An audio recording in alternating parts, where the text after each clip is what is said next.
Başla. Ne oldu yine bana kaldı? Gizli gizli sevda çekmek kolay mı? Kolay mı? Kolay mı? Kolay mı? Yardan ayrılmışam, tez gidermişim. Dönüp başkasına bakma kolay mı? Kolay mı? Kolay mı? Kolay mı? Yardan ayrılmışam,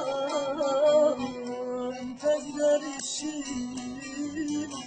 Dönüp başkasına bakma kolay mı? Bu aşkın ucundan ölüm olsa da seni bu kalbime can diye yazdım. Senden başkasını sevemem artık. Seni bu kalbime can diye yazdım. Bile bile sevdim bu kitapsızı.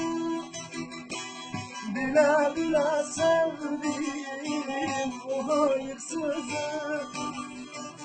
Bile bile sevdim o vicdansızı.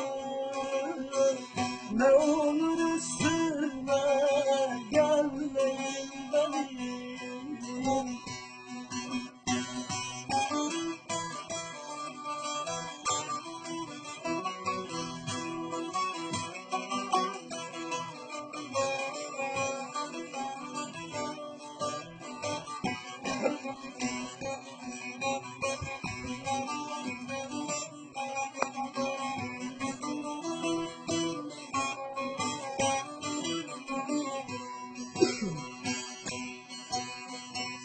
Senden başkasını sevmeyeceğim.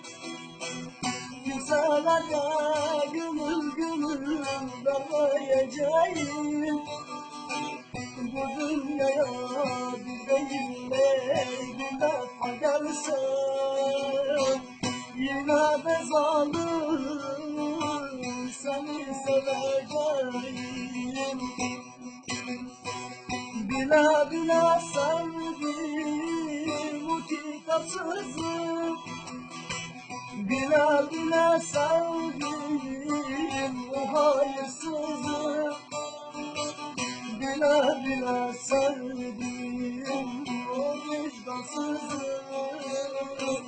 Ne olur üstüme gelmeyin benim.